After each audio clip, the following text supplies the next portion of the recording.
लोकसभा चुनाव 2024 की जंग महाभारत की शक्ल ले चुकी है। सीकर संभाग में सियासत की शतरंज में गोटियां फिट हो चुकी हैं और नॉमिनेशन किसी ओलंपिक मैच की तरह हो रहे हैं। कुल मिलाकर होली के ठीक बाद चुनावी महापर्व चरम पर पहुंच गया है। नमस्कार, स्वागत है आप सभी का। आपके साथ मैं हूं स्वप्निल। शेखावाटी के दंगल में अपने मंगल की खोज प्रचार वॉर के साथ तेजी से हो रही है।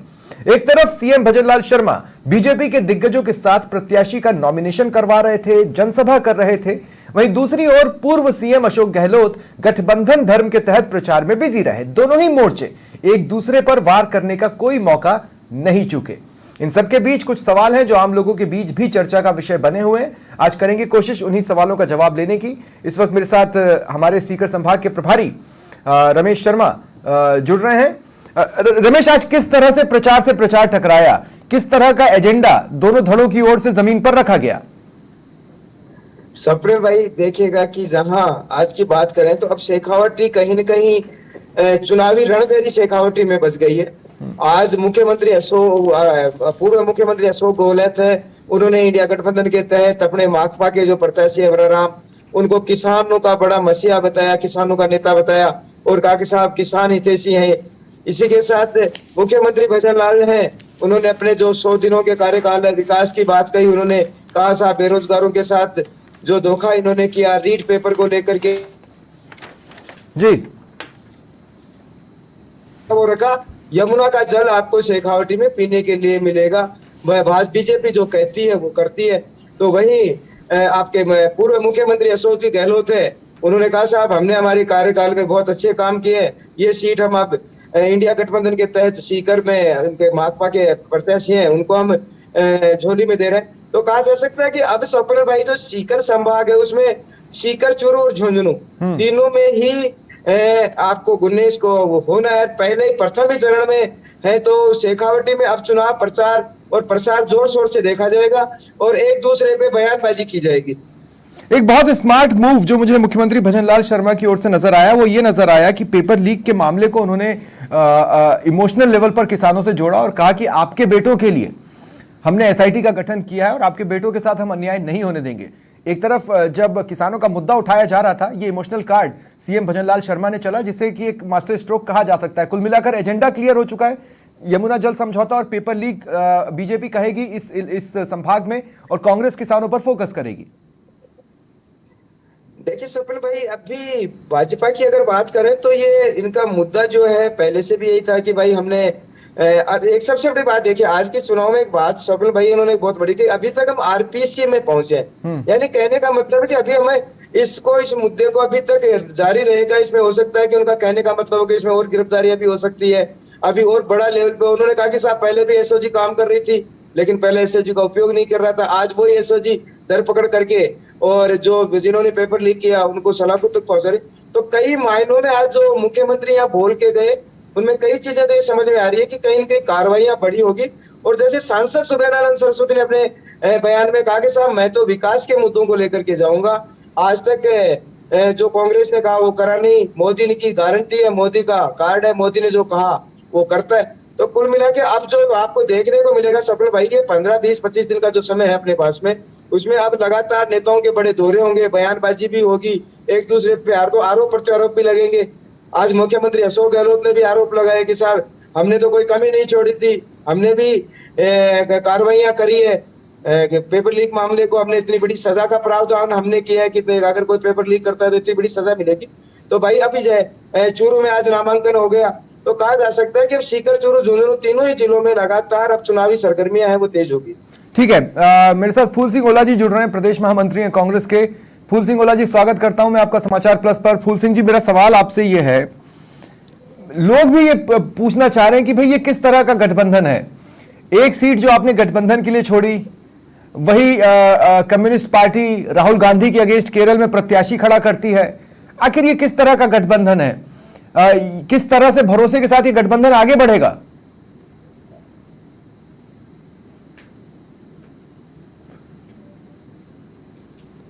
फूल सिंह ओला जी, आप म्यूट पर हैं, आपको म्यूट हटाना होगा।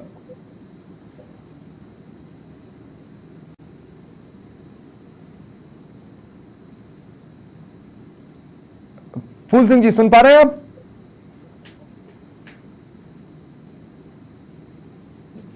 नहीं, मुझे उनकी आवाज़ नहीं मिल रही है। मैं पीसीआर से कहूँगा एक बार वो आपसे कॉल कर लें और आपसे इस संबंध में विस्तार से अच्छे से बातचीत कर लें। आप दोबारा हमारे साथ जुड़िएगा। रमेश भाई देखिए, मैं आपसे ये पूछना चाह रहा हूँ, आम लोग किस तरह की चर्चाएं कर रहे हैं, आम लोग किस तरह के सवाल उठा रहे हैं? क्योंकि मेरे अपने जो सोशल मीडिया फ्रेंड्स हैं जो कि शेखावाटी संभाग से आते हैं, वो तरह तरह की बातें कर रहे हैं और दोनों ही दलों के लिए उनके पास सवाल है। देखिए, चर्चाएं स्वपन भाई हर आदमी अपने अपने स्तर पे करता है और चर्चाओं का बाजार अब गर्म है, क्योंकि दो चीजें देखने को मिल रही है हमारे सीकर लोकसभा क्षेत्र में। कि पहली बात तो है कि सांसद सुबेदानंद सरस्वती को तीसरी बार रिपीट किया है, यानी 2 बार वो चुनाव जीत के तीसरी बार कार्ड में पार्टी ने बड़ा कार्ड खेला है। जब तो अगर बात करें इनकी इंडिया गठबंधन को लेकर के, तो कांग्रेस बैक हुई है, जबकि कांग्रेस के पास विधानसभा में बहुत सीटें हैं। कांग्रेस आज भी कमजोर नहीं है शेखावाटी में, फिर भी अपना प्रत्याशी नहीं उतार पाई। नहीं, लेकिन देखिए कंफ्यूजन कहां पर है लोगों को।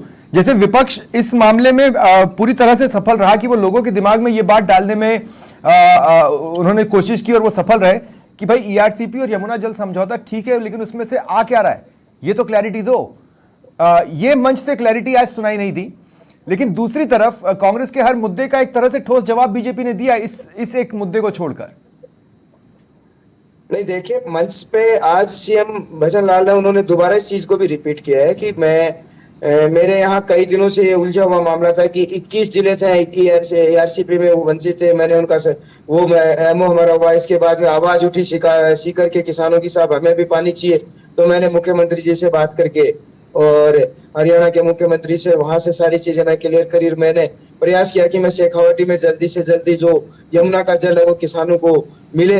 तो ये चीजें आज भी ऐसा नहीं कि नहीं उठा, मुख्यमंत्री जी ने दोबारा इन चीजों को रिपीट किया है और हमारी सत्ता आएगी तो हम किसानों के हित में कई काम करेंगे। तो आज वही विकास की योजना और वही सारी चीजें चल रही थी। लेकिन अब जैसे आपने सवाल किया कि कांग्रेस और माकपा दोनों अब इंडिया गठबंधन हो गया, तो गठबंधन में तो कई चीजें और भाई अपने को देखने को मिलेगी, क्योंकि आज नामांकन का दिन है, आरोप प्रत्यारोप सारी जगह सब जगह से चल रहे हैं।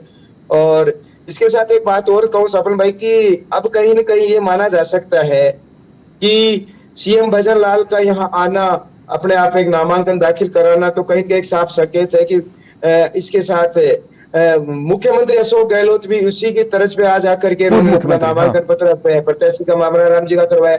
तो बड़े कद्दावर नेताओं का सीकर में आना, आम सभाओं को संबोधित करना, तो ये अब माना जा रहा है कि अब जो बात है वो इनके दोनों के बीच एक कहा जा सकता है कि अब जो चुनावी जंग है वो धीरे धीरे आपको देखने को मिलेगी, लगातार बयानबाजी भी होगी। ठीक है, श्रवण चौधरी जी बीजेपी नेता हैं, मेरे साथ जुड़ रहे हैं। श्रवण जी, स्वागत कर रहा हूं मैं आपका समाचार प्लस पर। श्रवण जी, वैसे तो आप लगातार जमीन पर एक्टिव रही हैं, आप और आपकी पार्टी, लेकिन एक तरह से देखें तो बड़े प्रचार का आज से श्री गणेश हुआ है, कैसा लगता है आपको, कैसा रहा ये श्री गणेश?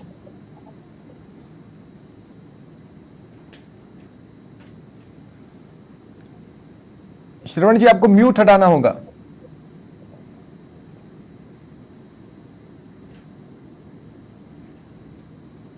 श्रवण जी, सुन पा रहे हैं आप?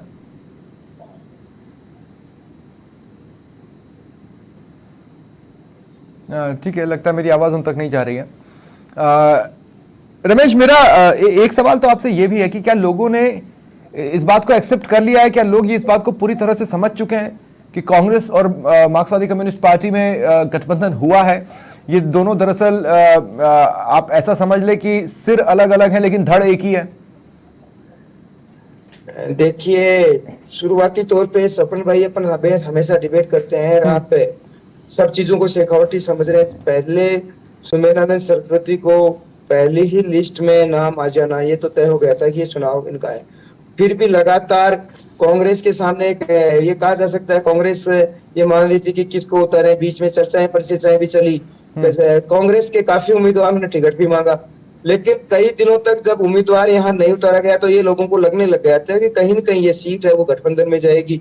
और सूत्रों से खबर भी मिली थी कि साहब इंडिया गठबंधन राजस्थान में 3 सीटों की इन्होंने डिमांड करी है, एक गंगानगर से, एक चूरू से और सीकर से। लेकिन चूरू वाली बात उस समय खत्म हो गई जब राहुल कसवा जी कांग्रेस में चले गए। ये फाइनल होगा भाई चूरू में तो कम से कम इंडिया गठबंधन में कोई सीट नहीं जाएगी, कांग्रेस अपना प्रत्याशी उतारेगी। इसके बाद गंगानगर नहीं, लेकिन गंगानगर देखिए की क्या बात होता है ना चली। कि कई बार अब देखिए कंफ्यूजन, मैं वोटर के कंफ्यूजन लेवल की बात कर रहा हूं।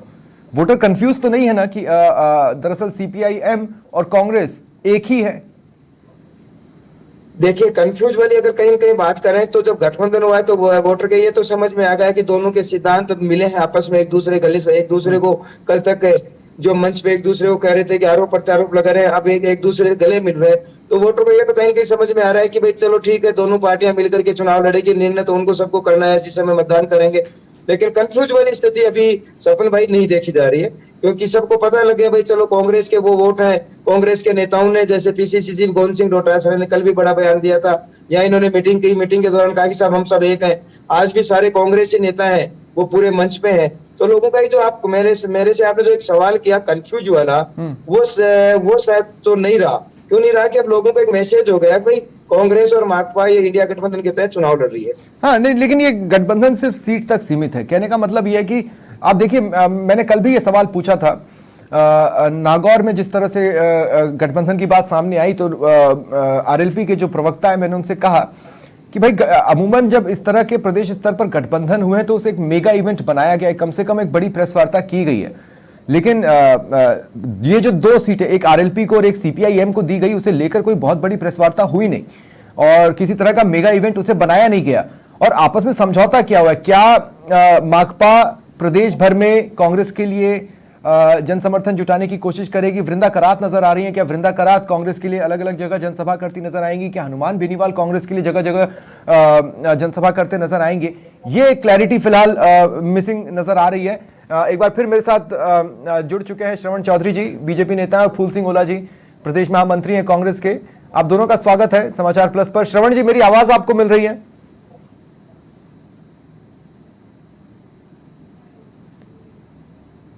श्रवण जी, मुझे सुन पा रहे हैं आप? नहीं, मेरी आवाज उन तक नहीं पहुंच रही है। फूल सिंह ओला जी, मेरी आवाज मिल रही है आपको?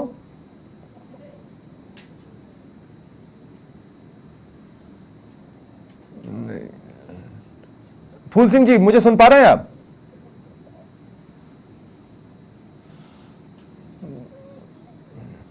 नहीं। ठीक है, कुछ मिनट और इंतजार करेंगे, नहीं तो फिर पंचतंत्र को विराम हमें देना होगा। रमेश, मेरा सवाल फिर आपसे ही अभी कंटिन्यू जारी रहेगा। आपने सुना मेरी बात को? मैंने कहा कि गठबंधन को लेकर अभी बहुत सी क्लैरिटीज आई नहीं है। देखिए सुबिल भाई, अभी चुनाव में समय है। आपका सवाल सही है कि अभी क्लैरिटी नहीं आई है, लेकिन वक्त के साथ धीरे धीरे लोगों में एक मैसेज भी जाएगा और मैसेज जाना शुरू भी हो गया है। क्योंकि आज जो सभाएं यहाँ हुई है, आपने कहा आरएलपी भी क्या बंदा करात कहे हैं पूरे राजस्थान भर में अपने वोटों के लिए जाएगी, तो निश्चित रूप से बंदा करात सीकर में आई है, बातें भी हुई सबसे।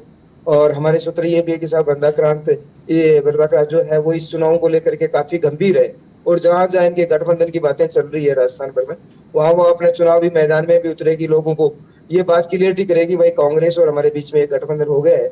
और निश्चित रूप से कहा जा सकता है कि गठबंधन का जो मैसेज है वो तो अब साफ हो गया है। सीट टिकट मिलने के साथ ही साफ हो गया था भाई कि अब चुनाव है वो कांग्रेस यहाँ सीकर से नहीं लड़ रही है, चुनाव कांग्रेस अपने गठबंधन के तहत ही अमराराम के साथ है। और ये चीजें अमराराम जी ने भी अपना चुनाव प्रचार है वो शुरू कर दिया है। बड़े कांग्रेस के जो कद्दावर नेता हैं उनसे आशीर्वाद लेने घर पहुंच रहे हैं। कल भी वो नारायण सिंह जी के पास में गए थे, पूर्व हमारे केंद्रीय मंत्री महादेव सिंह खंडेला उनके घर भी गए, उनका साहब हमें आप आशीर्वाद दीजिए। तो जो कांग्रेस के बड़े कद्दावर नेता है उनके घर भी उनका पहुंचना शुरू हो गया, आशीर्वाद के तरफ तौर पे वो मांग रहे हैं कि चलो आशीर्वाद हमें दीजिए, अब हम आपकी पार्टी में साथ में हैं। सबसे ज्यादा सुर्खियां संभाग में अगर किन्हीं सीटों ने बटोरी है तो वो सीकर और चूरू रहे हैं। झुंझुनू, आप देखिए यहां पर प्रत्याशी चयन में भी पार्टियों की एक हिचक नजर आई। हालांकि खेला पुराना कार्ड ही गया, जो इलाकाई समीकरण को देखकर खेला जा सकता है, उससे हटने की या किसी नई सोशल इंजीनियरिंग की कोशिश नहीं की गई। झुंझुनू को लेकर क्या लगता है रमेश भाई कि अभी तो ये प्रचार के कारवां, ये प्रचार की उग्रता, ये प्रचार की उष्मता, ये सभी झुंझुनू पहुंचना बाकी है? देखिए झुंझुनू में अपने शुभकर्ण जी चौधरी हैं जो विधानसभा चुनाव कहीं ना कहीं उन्होंने लूज किया, और इसके बाद पहले वो विधायक रहे। लेकिन जब गजेंद्र ओला को टिकट मिली तो ये तो तय था कि जाट राजनेता झुंझुनू में आएंगे, बीजेपी कहीं न कहीं जाट कार्ड खेलेगी। काफी लोगों ने अपने प्रयास किए थे कि हमें टिकट मिले, लेकिन उन्होंने फिर वो शुभकर्ण चौधरी पे दांव खेला है। और ये कहा जा सकता है कि स्वप्न भाई, एक मुझे याद भी आ रहा है कि जब लोकसभा विधानसभा चुनाव हमारे सीकर में महादेव सिंह खंडेला किसी वक्त लूज कर गए थे, इसके बाद में उनको चुनावी मैदान में लोकसभा में उतारा गया और लोकसभा में वो जीत गए, और जीत कर इसके बाद में केंद्र में जाके मंत्री बने। तो कहीं न कहीं कांग्रेस इस खेल में भी शामिल हो रही है कि ये कोई आवश्यक नहीं है कि आपने विधानसभा चुनाव लूज कर दिया और इसके बाद में आप लोकसभा नहीं जीते हैं। तो कहीं न कहीं शुभकर्ण चौधरी पे बीजेपी ने दांव खेला है, तो कोई बड़ा दांव है ये, और पार्टी ने अपने हिसाब से निर्णय लिया है। हालांकि हमारे सूत्रों से कई खबर मिल रही थी, कई कद्दावर नेता थे जो चुनाव है आपका टिकटें भी मांग रहे थे। जी, ये भी लग रहा है कि साहब अगर हमें टिकट मिलती है तो हम निश्चित रूप से कहा जा सकता है कि बड़े रूप में करेंगे। लेकिन देखिए, अब देखने की वक्त है कि किस तरीके से चुनाव रंग लाता है।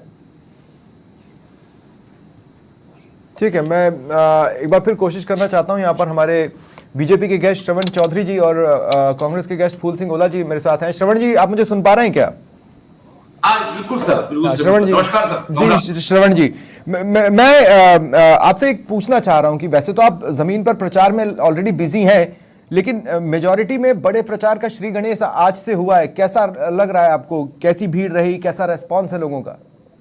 बिल्कुल सर, मैं सबसे पहले सारे कार्यकर्ताओं को बहुत आभारी हूँ कि आज एक छोटी सी अपील पे जो हमारे महाराज का स्वामी जी का नामांकन जो हुआ, अब तक के मैं कह सकता हूँ कि सीकर के इतिहास की नामांकन की सबसे बड़ी अपनों का एक परिवार का समूह था, भीड़ नहीं कहेंगे, सबसे लोग आए पारिवारिक। और हमारे यशस्वी मुख्यमंत्री भी महोदय हमारे आशीर्वाद देने के लिए आए, डिप्टी सीएम हमारे बीच आए, हमारे झावर जी खर्रा भाई साहब, फिर पार्टी के सारे नेता मंच पे रहे, तो बड़ा ही एक बार नहीं। लेकिन श्रवण जी, पिछली बार से इस बार स्थिति इसलिए अलग है थोड़ी सी, क्योंकि पिछली बार 2-3 धड़े थे जिनके साथ कंपटीशन था तो वोट बटा।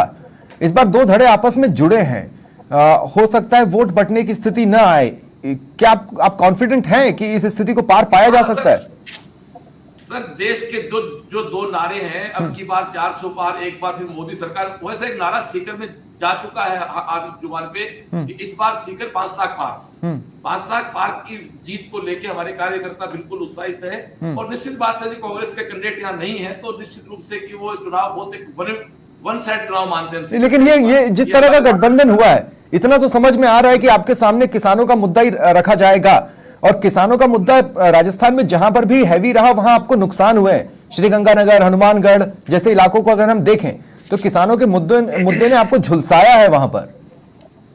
नहीं सर, मुद्दों झुलसाया, लेकिन बस आपको आपके प्लेटफॉर्म पर कहना चाहूंगा कि सीकर वो धरती है, किसान का मतलब निश्चित रूप है कि लोग कई बार ये 50% मानते हैं कि जाट वर्ग को किसान वर्ग के साथ जोड़ते हैं। तो जाट को ओबीसी का अनाउंसमेंट हुआ तो खराब मीडिया के लोग जानते हैं सीकर की धरती से हुआ था। तो एक बहुत बड़ा उपकार जो पार्टी का, भारतीय जनता पार्टी का स्वर्गीय हमारे प्रधानमंत्री वाजपेयी जी ने किया था, वो चीज लोग नहीं भूल पा रहे हैं, वो भी सबके दिल दिमाग पे है। और हमारे जो स्वामी जी हैं उनकी व्यक्तिगत छवि हो सकता है यहाँ के जाट आपसे नाराज ना हो, लेकिन भरतपुर साइड के जो जाट है वो तो आपके अगेंस्ट खुला ऐलान कर रहे हैं।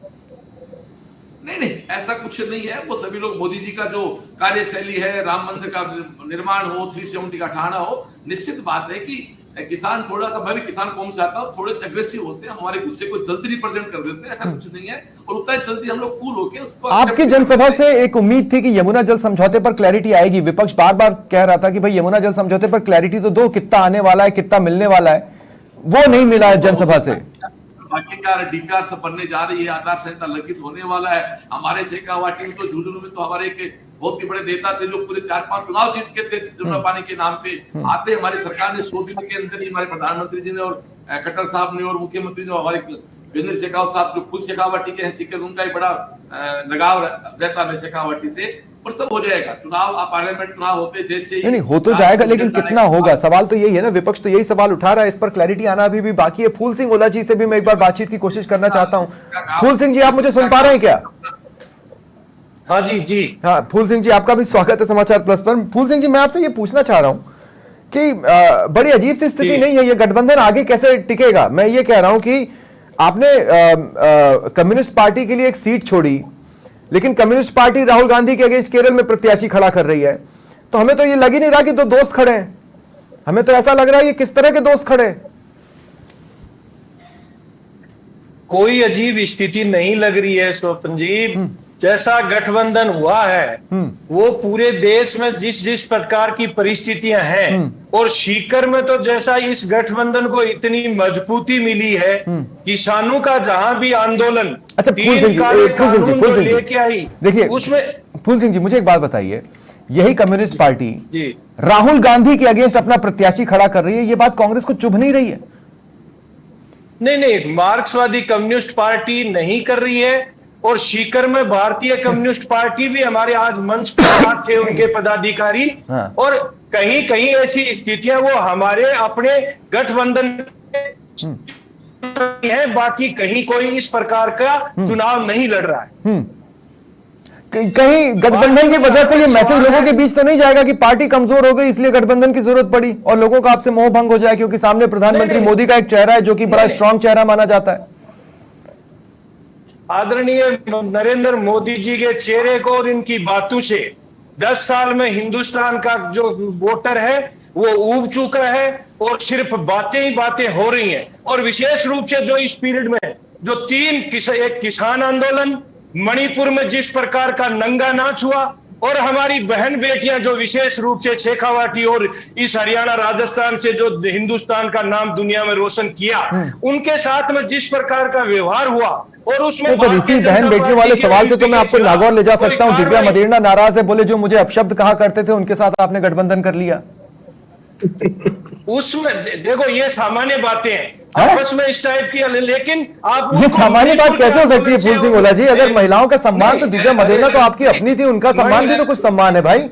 नहीं, हमारी है, हमारे साथ में है, लेकिन मणिपुर के आंदोलन को, मणिपुर में जिस प्रकार का हुआ और जो खिलाड़ियों के साथ में जिस प्रकार की जो बातें हुई, उनको इतना घिंगोना आज विशेष रूप से शेखावाटी और हरियाणा के लोगों में इस बात का रोष है। ठीक है। और ये किसान आंदोलन जो समझौता हुआ है, देखिए बहुत सी बातें थी, अभी और भी करना बाकी थी, लेकिन समय की बाध्यता भी है और दूसरा कार्यक्रम में हम तकनीकी कारणों की वजह से लेट जुड़ पाए, नहीं तो इस बातचीत को मैं आगे भी जारी रखता। मैं बहुत बहुत धन्यवाद कहता हूं आप सभी का मेरे साथ जुड़ने के लिए और चर्चा में शामिल होने के लिए। यह था आज का पंचतंत्र। नमस्कार।